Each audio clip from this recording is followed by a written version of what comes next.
Welcome, ladies and gentlemen, to an all-new reaction and review. Tonight, guys, I'm taking a look at a Canadian horror film from 1980. That movie is Prom Night. Now, I would like to say right now, for whatever baffling reason, I had all 4 Prom Night movies on the Amazon.com wish list.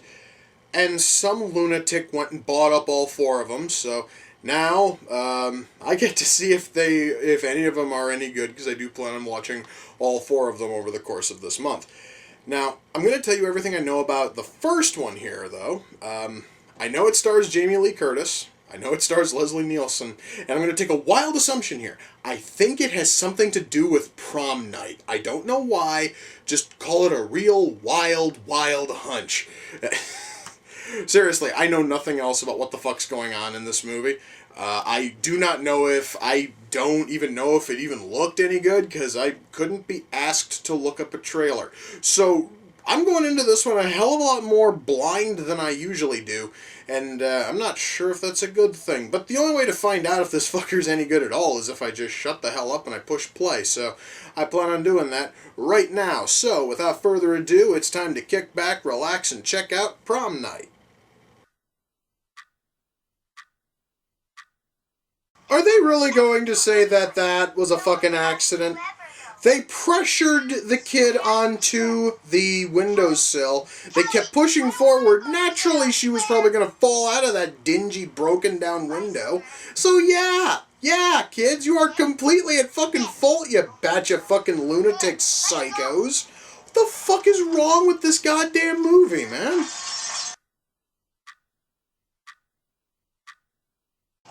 You know, guys, normally by this time I'd be commenting on the dreary, dull, lifeless writing. And mind you, this movie's full of that, but the acting is worse.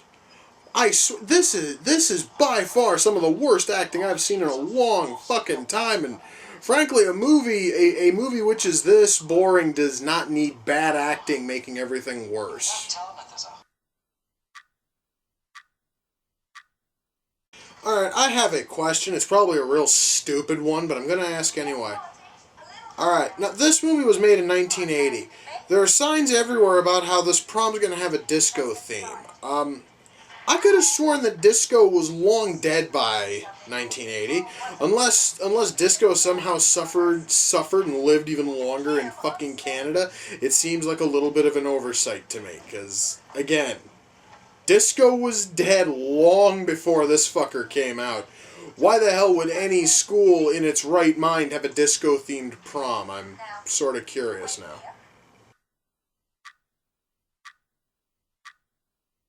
Oh my god, they totally went full out on this disco theme thing. They not only have a mirror, ball, but also the dance floor lights up as if it were off of like Saturday Night Fever. Again, by 1980, disco was totally dead. Canada, by 1980, disco was dead, right? Why the hell does your horror movie, which is also set in 1980, have a disco-themed prom, and what students would be willing to go to said disco-themed prom without feeling nauseated and disgusted? Wow. I had no idea that late fucking 70s Chevy, like Chevy vans had a habit of exploding and bursting into flames in midair if they were to drive off a cliff. Shit, guys, you really do learn something new every fucking day, don't you?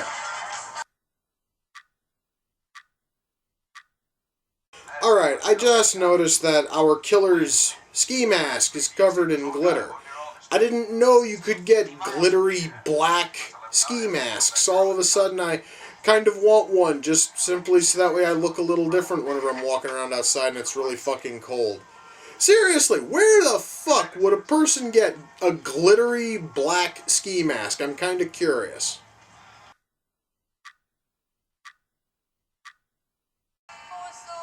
Wow, that was fucking retarded. Okay. Well, guys, that was Prom Night. Thank the high gods it's fucking done. Shut up. Your soundtrack is shit, and I'll get to that in a minute. Alright. Oh god, where to fucking start? Oh my god. I am...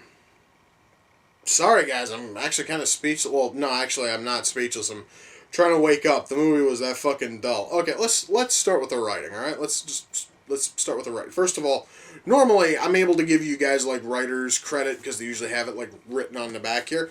It's funny. There isn't a single writer's credit on the back here. I mean, you know, we have a bunch of the cast, producer, director, editor, assistant director, associate producer, art director, composer, and cinematographer. That's it. That's it. There is no writing credit. I don't know how many worthless jagoffs wrote this, but however many did, he, she, it, or they should be fucking ashamed. Okay. Where to even start with the writing? Let's start with the story part of writing, shall we? What fucking story? Okay, allow me to try to explain this, guys, alright?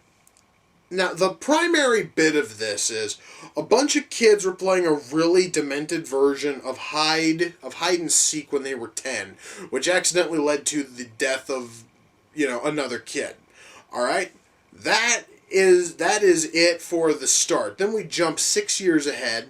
Everyone's all going to the junior prom, and there's now a killer stalking them. It basically is the same sort of premise that was used years later in a similar pile of shit called I Know What You Did Last Summer.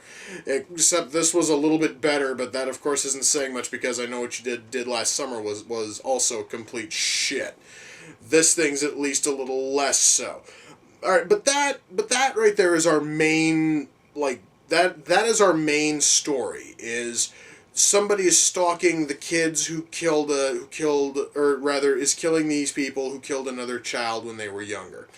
Or, well, accident. It's a long, stupid fucking story. Alright, so you would think that that'd be it for this film. Everything would try to tie in directly to that. No, we have two other storylines which go nowhere.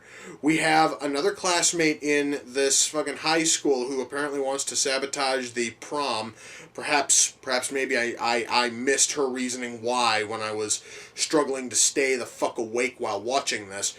And she has as her accomplice this dumb fucking jockey kind of jerk off who apparently got into a fist fight in the school and was suspended, partially because it was a fist fight with the principal's son, and apparently the principal is not afraid of being very, very, very vocal that he is going to be biased in a fight involving his son. They apparently are trying to sabotage the prom somehow, some way. It's never fully fucking explained, and none of that ever really gets fleshed out. In fact, the most that happens is one of them loses his head because the killer can't bother to see who the hell can't be asked to see who in the fuck they are swinging at. So we have that going on. Then we have the cops who, apparently, according to whoever wrote this movie, Canadian police are the dumbest motherfuckers to ever live. Why? Because this death that happened 6 years prior, they're apparently, now even though there was no evidence to tie this death to this fucking maniac who was committing other crimes, they still pinned it on the fucking maniac anyway and said maniac has since broken free. Of course, this has no fucking payoff because I should say the closest thing you have to payoff is that the maniac's hostage is found dead in the same building where the kid died at the start of the film, which is probably pure fucking coincidence. And then you see his beat up, rusty shit, fucking shit bag of a Volkswagen Beetle driving off early on in the film, and the cops are still looking for him. That's it. And the cops continue to fucking talk about it as if that's like the biggest story here. Even though you, the viewer, already fucking know that, no, the maniac is not going to be the killer. The maniac doesn't even know about these kids. And if the killer would have been this nameless, faceless loon, I would probably have felt even more fucking insulted, okay? But oh my god. So, we have 3 different storylines. None of them actually connect with, well, except, well, apparently they were all supposed to meet up at the fucking prom, but if, well, again, the writing is that bad. It doesn't help that not only do we have this god-awful, shitty story, but we also have characters who have literally no fucking life to them. I mean, guys, I could not find a reason to give even half a shit about anybody in this film. Nobody. There is not a single character in here who has any kind of personality that I could say is even noticeable. Nobody here is even fucking too fucking dimensional. There is no personality here.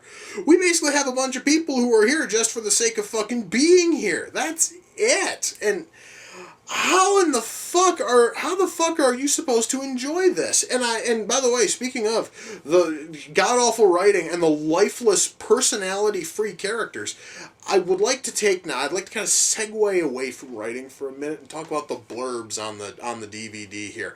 Because normally when you're farming for blurbs for your fucking movie, you normally want to find reputable critics.